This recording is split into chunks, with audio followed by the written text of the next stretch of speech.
Eu acho que porque, como a gente ainda não chegou nada pra gente no cigarro, eu acho que é por isso que ainda não apareceu o resto Sei que a dos Nayone alunos está na pesquisa. falando, mas eu não consigo escutar.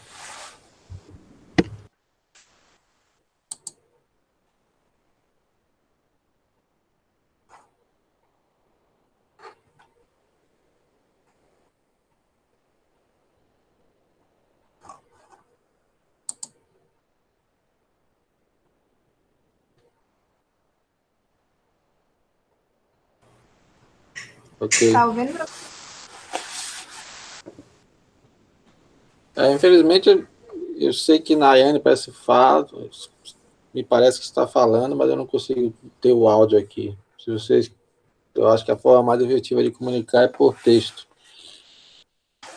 Bom, para quem não me conhece, nunca me viu, eu sou Paulo Alex, eu sou professor, sou médico veterinário, professor do IFAM há um bocado de tempo, desde 95, e sou fundador do curso de Medicina Veterinária do IFAM, que muito me orgulha. Eu sou médico veterinário, tenho já mais de 30 anos exercendo a profissão de médico veterinário. Durante 12 anos tive a honra de ser presidente do Conselho Regional de Medicina Veterinária do Amazonas. Fui eleito e reeleito 4 vezes pelos médicos veterinários e zootecnistas do estado.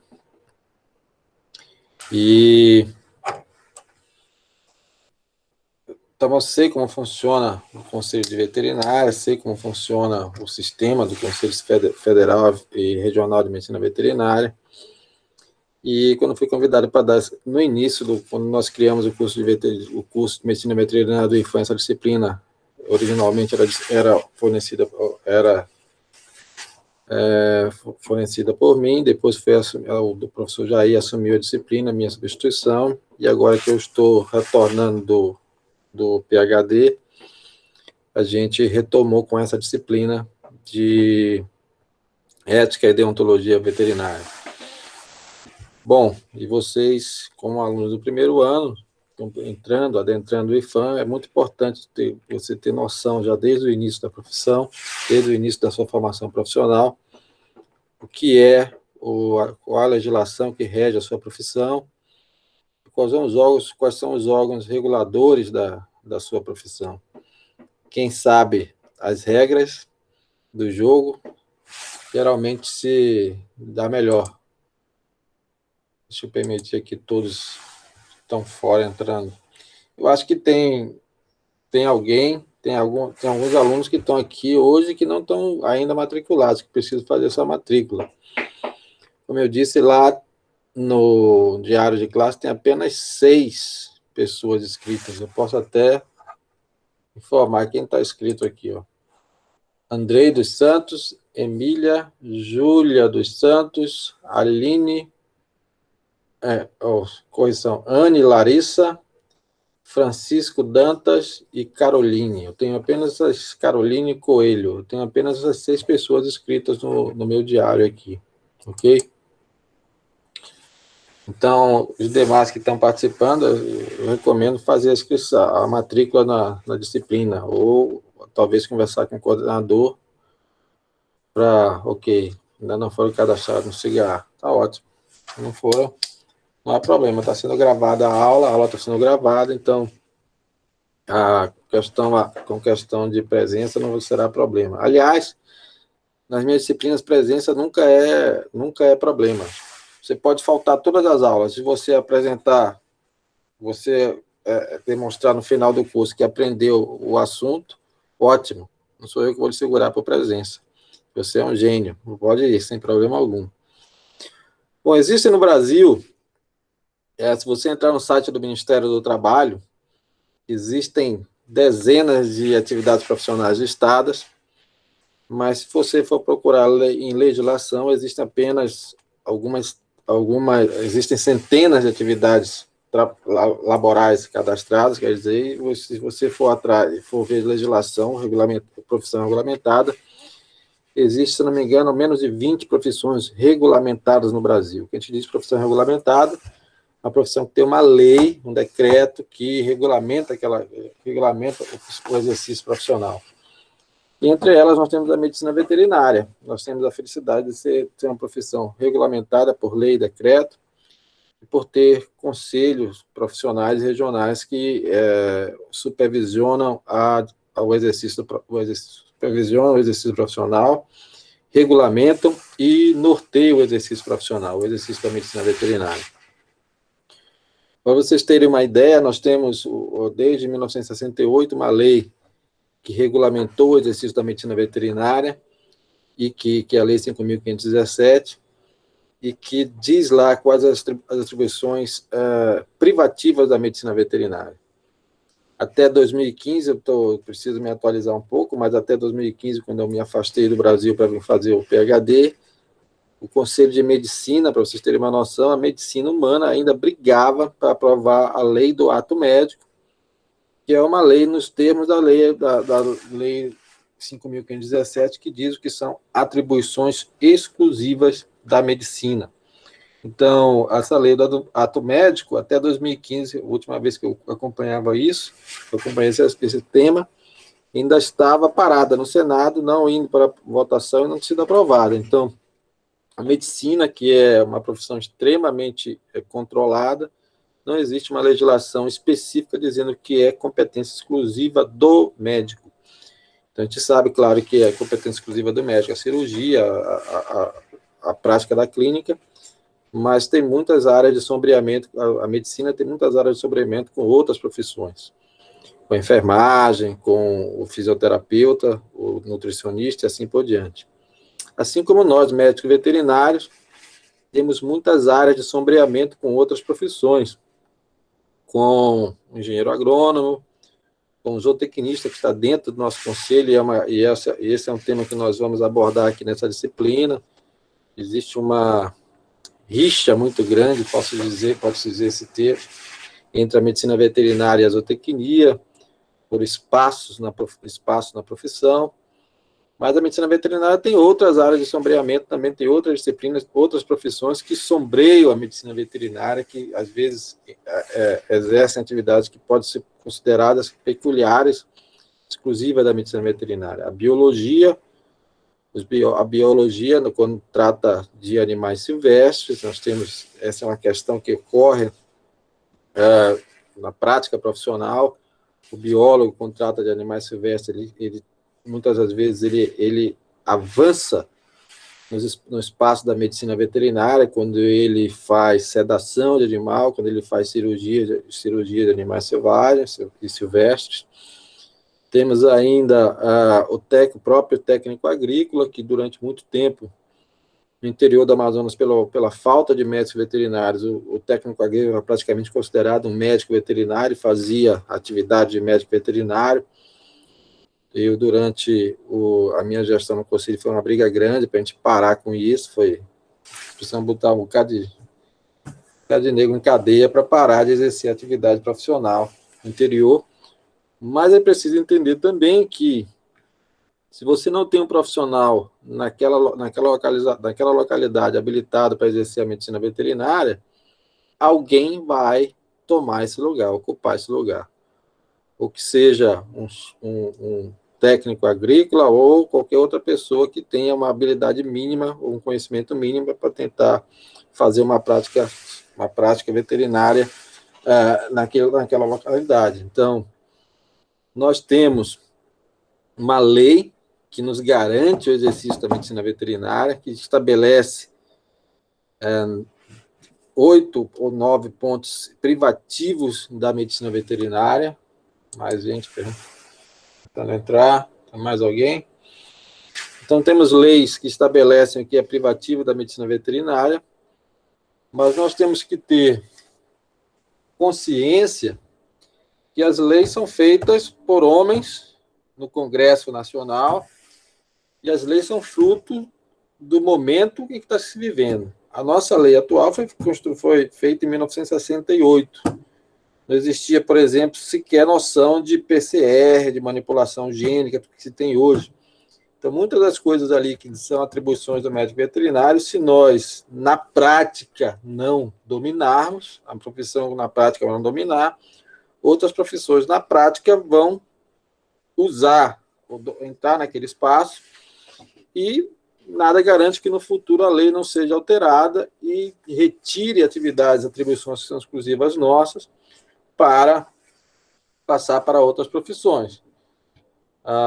Por exemplo, eu posso dizer, tem uma área que ninguém contesta, que é da medicina veterinária, nunca, quando há introdução, é charlatanismo, é fácil de pegar, é a clínica e a cirurgia de animais de estimação, cães, gatos, animais de estimação. Essa é uma área plenamente preenchida pela medicina veterinária, não só nacional, mas mundial. Então, essa área não há qualquer discussão que é privativa, exclusiva do médico veterinário. Mas existem áreas, por exemplo, na produção animal, na reprodução animal, que esse é um problema não só no Brasil, mas é um problema mundial. E essa nova geração de veterinários, vocês e as gerações anteriores, um pouco anteriores a vocês, não tem um perfil urbano, um perfil rural, é um perfil urbano. A população mundial, ela tem migrado cada vez mais. Você tem menos gente morando nas áreas rurais, e cada vez mais você tem mais gente morando nas áreas urbanas. Então, você tem o egresso da veterinária, a pessoa que entra na medicina veterinária, a maioria de vocês, tem um perfil urbano e muitas das vezes não se identifica com a área da medicina veterinária de extrema importância, que é a área de animais de grande porte, a área de produção animal, a medicina de animais de produção. E com isso, a profissão, não só no Brasil, repito, mas no mundo inteiro, vai abrindo flanco, vai abrindo para outras profissões ocuparem esse espaço. Então, esse é um desafio da veterinária mundial, é atender essa área de animais de produção, a medicina de animais de produção, né, que vai desde manter o animal saudável, para que ele possa produzir, até mesmo a cura, e, claro, passando pela cura das doenças e cirurgias. Então, o que eu quero dizer é que, embora nós tenhamos uma legislação que nos garante o exercício profissional, essa legislação, ela é uma garantia, mas não para o futuro. Se nós não ocuparmos todos os espaços da medicina veterinária, como profissionais, atuando efetivamente nessa área, nós corremos um risco, sim, claro, da legislação ser mudada e perdermos outras áreas. Mas que me veio agora à cabeça, por exemplo, a segurança alimentar, né? Quando eu fui presidente do Conselho Regional de Medicina Veterinária do Amazonas, nós aprovamos uma lei, a única lei estadual que tem no Brasil, que torna obrigatória a presença de médicos veterinários em supermercados. E a lógica dessa legislação não é simplesmente criar emprego para veterinário, a lógica dessa legislação é qual? Os supermercados, as grandes redes de supermercados, eles compram carne em quartos de carne, e dentro do supermercado é feita a desossa. Você faz a desossa daquela carne, tira a carne dos quartos e põe aquelas embalagens pequenas que você vê, que você faz a compra na gôndola do supermercado. Então, se você for se aprofundar e vocês vão se aprofundar nisso mais no futuro, praticamente no final do curso, existe uma legislação chamada RISPOA, que é a legislação que regulamenta da inspeção de produtos de origem animal, que diz que esse ato de você pegar a carne e desossar precisa ser inspecionado, mesmo que a carne tenha sido inspecionada na origem, no matadouro. Quando ela vai para um local onde ela vai ser destrinchada, você precisa de uma reinspeção. E a inspeção de carnes e produtos de origem animal, ela é de competência exclusiva do médico veterinário. Então, com base nesse argumento, nós criamos essa lei no estado do Amazonas para que os médicos veterinários tivessem, que todos os supermercados tivessem um médico veterinário como responsável técnico, no seu estabelecimento para fazer essa inspeção de carnes. Vejam bem, o engenheiro de alimentos entrou tentando ser incluído na lei, não foi incluído na lei ainda, mas não é incomum nós termos engenheiro de alimentos trabalhando como responsável dos produtos de origem animal em supermercados pelo Brasil afora, onde você não tem legislação e você abre flanco. Se nós tivéssemos veterinários competentes, habilitados para trabalhar nessa área, certamente não se abriria flanco para outras profissões. Então, nessa disciplina, a gente quer buscar isso de vocês, mostrar a legislação que regulamenta a medicina veterinária, que nos dá estrutura legal, mas principalmente fazer um estudo da legislação, mas discutir a legislação com base na nossa realidade, com base da medicina veterinária contemporânea, que a gente está vivendo da medicina veterinária. Essa disciplina também envolve um tema chamado ética profissional, né? E eu não vou ensinar ética para ninguém, né? Ética, ela vem... Cada indivíduo tem seu padrão ético, que, é claro, deriva da sua formação familiar, do caráter que você tem, que o profissional tem, da sua cultura. Então, a gente não vai... Eu não tenho a pretensão alguma de ser um filósofo, de tentar ensinar para vocês ética, mas existem profissões de importância para a sociedade, como a medicina veterinária, a medicina humana, que se o profissional, esse profissional ele tem um potencial de causar um risco muito grande, um dano muito grande à vida, tanto à vida animal quanto à vida humana.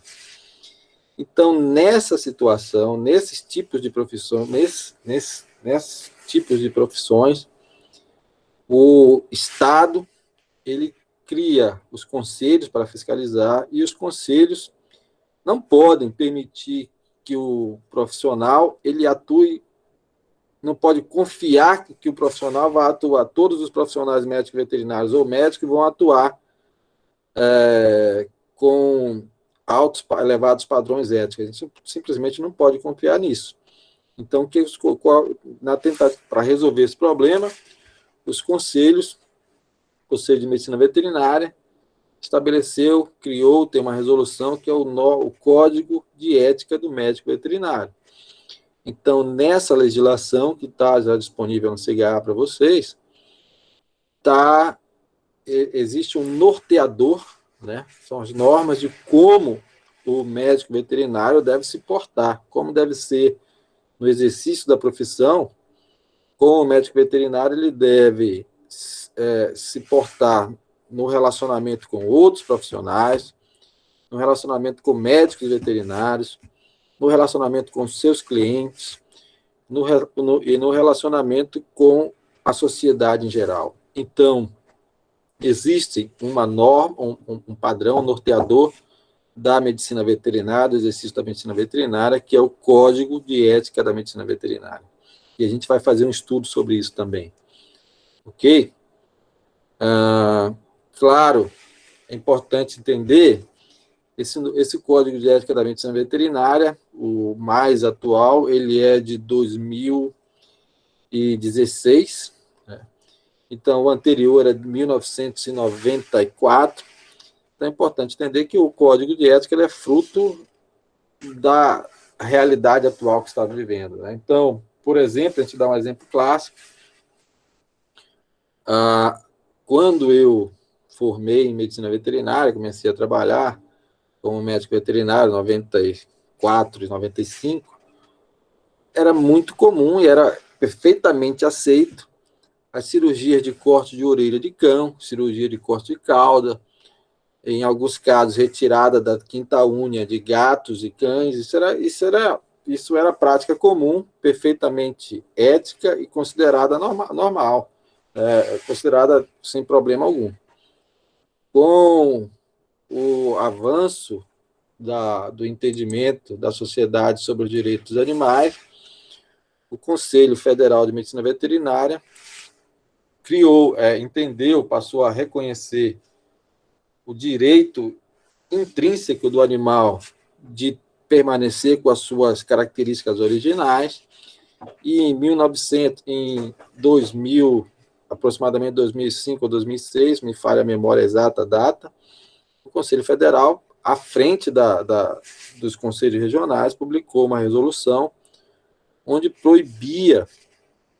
tornou proibida a prática pelo médico veterinário de cortes de orelha estéticos, com fins exclusivamente estéticos, corte de cauda, corte de quinta unha com fins exclusivamente estéticos, e corte de corda vocal, que isso era uma prática que se fazia também, cães que latiam muito, existia esse tipo de cirurgia para o corte de corda vocal. Isso hoje é plenamente proibida pelo Conselho Federal e pelos conselhos regionais.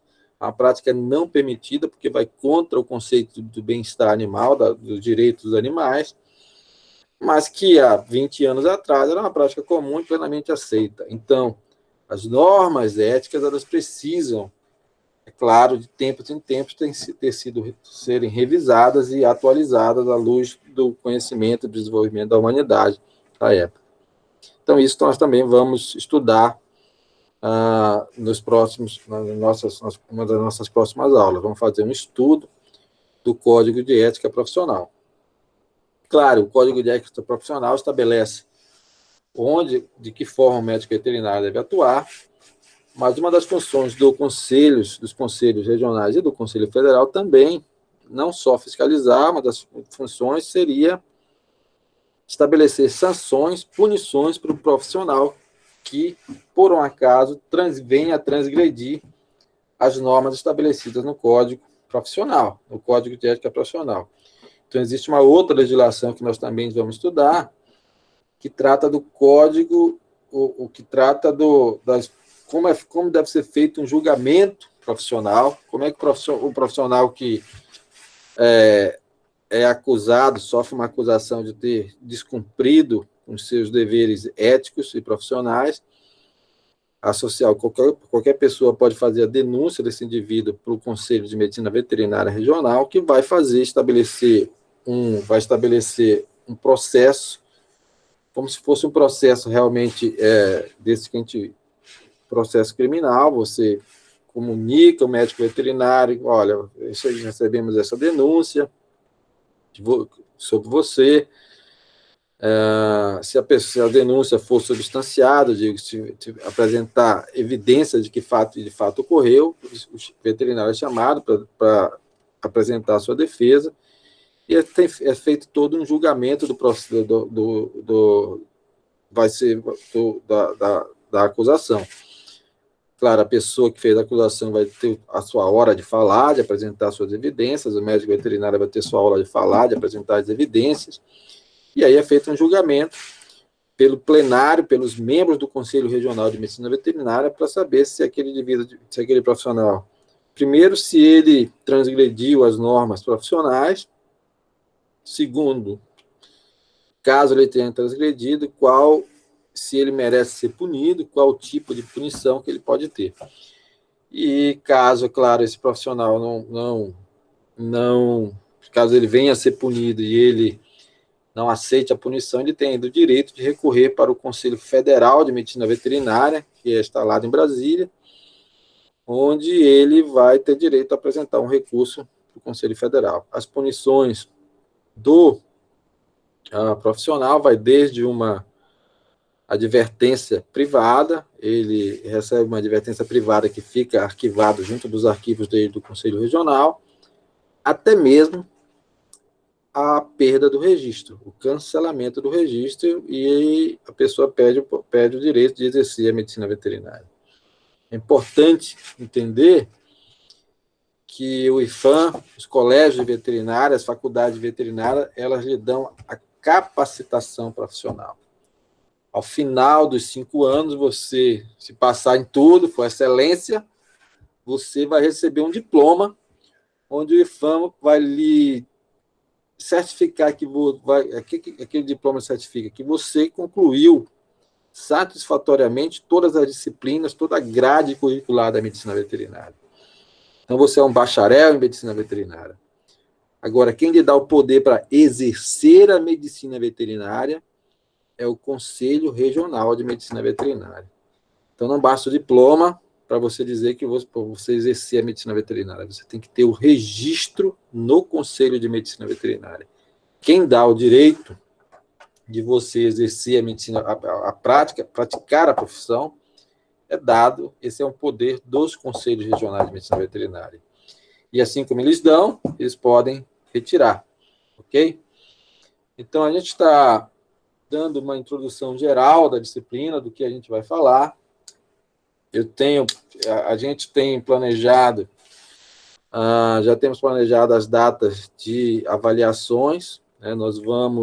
As avaliações, no dia da avaliação, eu vou lançar nos sistemas, a gente costuma fazer avaliações de múltipla escolha, a gente lança no sistema, e vocês vão ter um final de semana para responder essas questões que a gente vai lançar no sistema. Então, a gente vai ter 2 ou 3 sextas-feiras, a gente vai lançar o calendário com disciplinas, e também a avaliação final de vocês. A gente está esperando que estejam todos já cadastrados no SIGA-A, para que a gente possa dividir a turma em equipes, e aí nós vamos definir, dependendo da quantidade de alunos inscritos, a quantidade de equipes e a quantidade de seminários, e ao final da disciplina, a gente espera que, até o final da disciplina, todas as equipes vão ter um tema e vão se reunir, vão preparar uma apresentação, como se fosse uma aula, pode usar slides, ou pode ser uma aula, assim como a gente está conversando agora, sobre determinado tema da profissão, da nossa disciplina. Então, nós vamos ter temas específicos, vamos dividir esses temas por equipes. A gente precisa saber ainda quantos estão matriculados, para que a gente possa definir quantos por equipe. A gente costuma trabalhar com equipe de 4, 5, no máximo 6 estudantes, porque eu sei que equipe de mais de 6 vai ter gente aí encostando na costa dos outros. Então, a equipe de 4, 5 é o ideal. A gente vai tentar manter uma equipe de 5 estudantes, 5 alunos, para que vocês consigam trabalhar conjuntamente, construir um seminário e fazer um seminário, uma apresentação que, quando nós temos aula presencial, vocês vão para frente, apresentam a aula para o resto da turma, mas agora, devido a esse Covid, as aulas vão ser gravadas, vocês vão fazer uma gravação, o grupo, a equipe vai fazer uma gravação de uma aula, e vai postar vai encaminhar para a gente, vai postar no Google Classroom para que todos os outros tenham acesso àquele assunto, ok? Então, hoje a gente estava, programação para hoje era dar essa introdução à disciplina, falar um pouco sobre como a gente espera como vai funcionar, essa geral de como funcionaria a disciplina. E, claro, também estou aberto a perguntas, se alguém tiver alguma dúvida, algum questionamento, essa é a hora de falar. Como eu já disse, eu não estou conseguindo obter o áudio de vocês. Se alguém tiver alguma dúvida, alguma questão, levante a mão, escreva aqui, ou vamos tentar áudio de novo, que eu não estou conseguindo, infelizmente, estou conseguindo ouvir vocês. Lembrando que essa aula está sendo gravada, e depois eu vou disponibilizar essa aula, ou no SIGA-A, ou no Google Classroom, para que vocês tenham, para quem não teve a possibilidade de assistir a aula, e ficar também o registro das pessoas presentes nessa aula de hoje. Certo? Então, são 2 horas, no meu horário aqui, é o mesmo horário do Brasil. A gente abre para que alguém tem alguma dúvida, alguma questão que queira perguntar, pode fazer agora, estou à disposição. Vamos. O senhor já está conseguindo ouvir, professor? Não. Sem dúvidas, ninguém tem questão alguma. Então, vamos combinar aqui.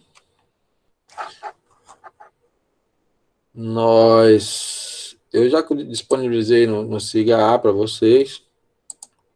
Já está disponível lá para quem já tem acesso.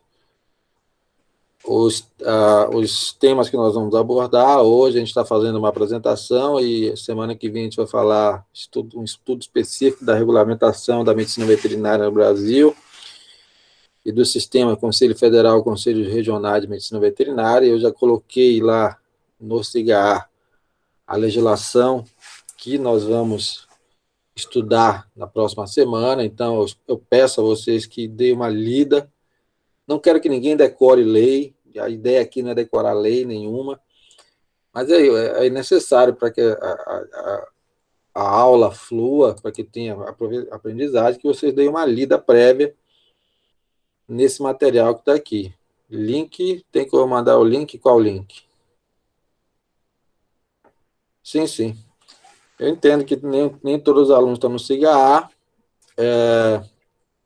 Então, eu vou fazer aqui, deixa eu ver se eu consigo mexer com essa. Eu vou dar um jeito de mandar por e-mail para colocar o link naquele WhatsApp da legislação que a gente espera. Toda a legislação que a gente está falando, que a gente vai estudar, ela está disponibilizada no site do Conselho Federal de Medicina Veterinária. O site é www.cfmv,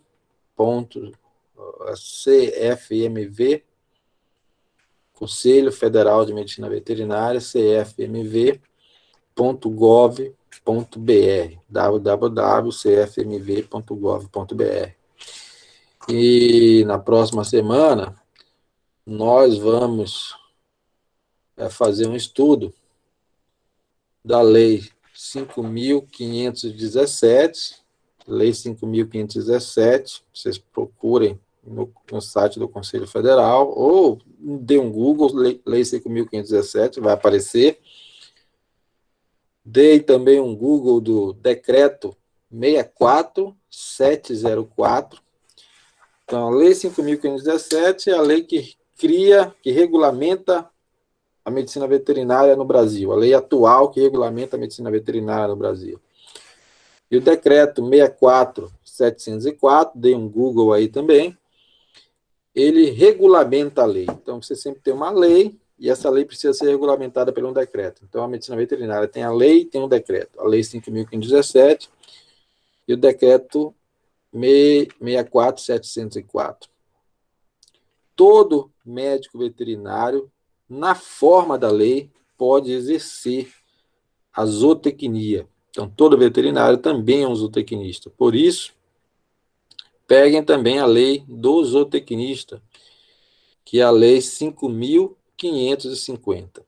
Então, dei um Google aí, Lei 5.517, 5517, Decreto 64704, da regulamentação da medicina veterinária. E a Lei 5.550, que regulamenta a zootecnia. Então, dê um Google, peguem esse material, deem uma lida, e para que a gente possa, a discussão da semana que vem possa fluir. Também espero que você também, outro material que vocês vão pegar, que eu quero que vocês deem um Google, ou peguem mesmo no site do Conselho Federal, e a resolução no Conselho Federal tem resoluções. Não estou lendo as mensagens. Qual é a mensagem?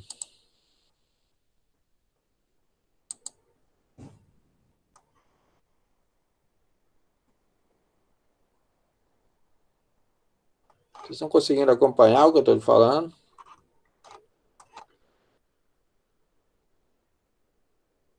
Então, essa aula está sendo gravada, né, e essa aula eu vou disponibilizar ela no Google Classroom. Então, vamos de novo aí. Google, Lei 5.517. Lei 5.517.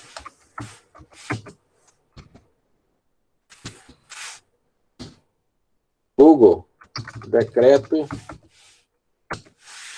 64704. Google, Play, 5.550. Ok? A resolução do Conselho Federal. Conselho Federal de Medicina Veterinária, número 591. Essa resolução, ela explica como é o funcionamento do Conselho Regional de Medicina Veterinária e também resolução 856 do Conselho, resolução 856, resolução do Conselho Federal de Medicina Veterinária 856, que regulamenta o que, na realidade, correção, que diz baixa o regime interno do Conselho Federal, como funciona o Conselho Federal.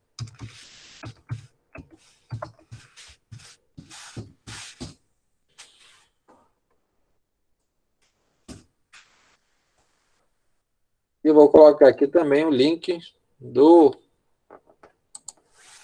Conselho Federal, para que vocês possam procurar toda essa legislação que a gente está falando aqui, também no site do Conselho Federal. Tá bom assim? Funcionou? Sim ou não? Então, esse é o dever de casa dos senhores. Vocês têm, já que não pode estar saindo para a festa, né? Está tudo fechado, eu espero que estejam cumprindo quarentena. Vocês têm esse dever de casa aí. Dei uma lida nesse material que a gente recomendou para vocês, a lei que regulamenta a medicina veterinária, o decreto que regulamenta a lei que regulamenta o exercício da zootecnia, e como a gente vai falar de conselhos regionais e conselhos federais, vocês também deem uma lida, não é? Volto a dizer, não quero que decore, você dê uma lida, você entenda como funciona os conselhos regionais de medicina veterinária e como funciona o Conselho Federal de Medicina Veterinária, ok? Então, esse é o dever, o homework de vocês, tarefa de casa para essa semana. Tá certo? Então, voltando novamente, alguma dúvida? Alguma dúvida? Alguém quiser fazer alguma pergunta? Faça agora. Ou nós vamos use o WhatsApp para fazer a pergunta que você tiver alguma dúvida, ok?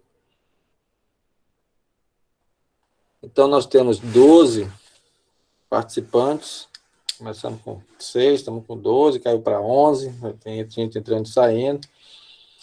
Eu acredito que até na próxima sexta-feira nós já vamos ter todos inscritos no SIGA-A, todo mundo já cadastrado no SIGA-A, a gente vai ter uma noção de quantos somos, quantos estudantes nós temos na disciplina, e na próxima semana a gente vai fazer um estudo, uma discussão sobre esse material que a gente passou para vocês.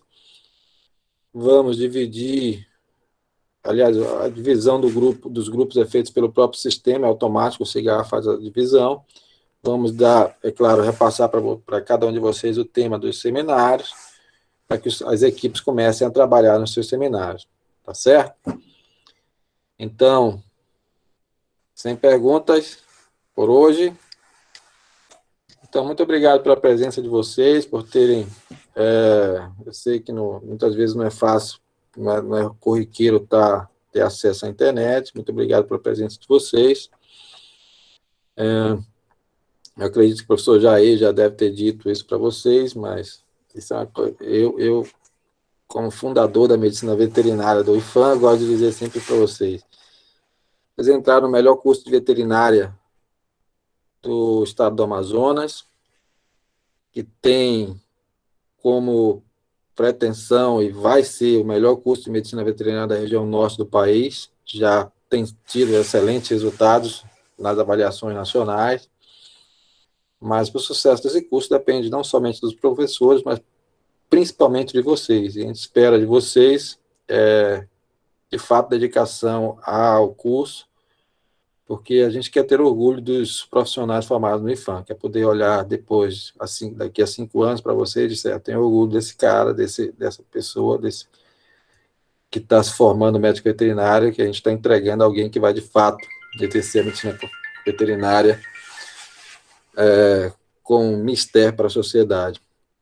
E, para isso, tem uma palavra, tem uma frase que eu gosto de dizer muito para vocês. O dia fácil foi ontem, né? Então, na medicina veterinária, no curso de medicina veterinária, o dia fácil foi ontem, senhores. Dedicação, sempre estudar, sempre ler o material, se preparar para as aulas, assim que a gente forma os melhores veterinários do estado do Amazonas. Essa é a filosofia do curso de medicina veterinária do IFAM, ok? Então, era essa a mensagem que eu queria dar para vocês, e a gente se encontra na próxima sexta-feira, às 1h30, mesmo horário, mesmo canal.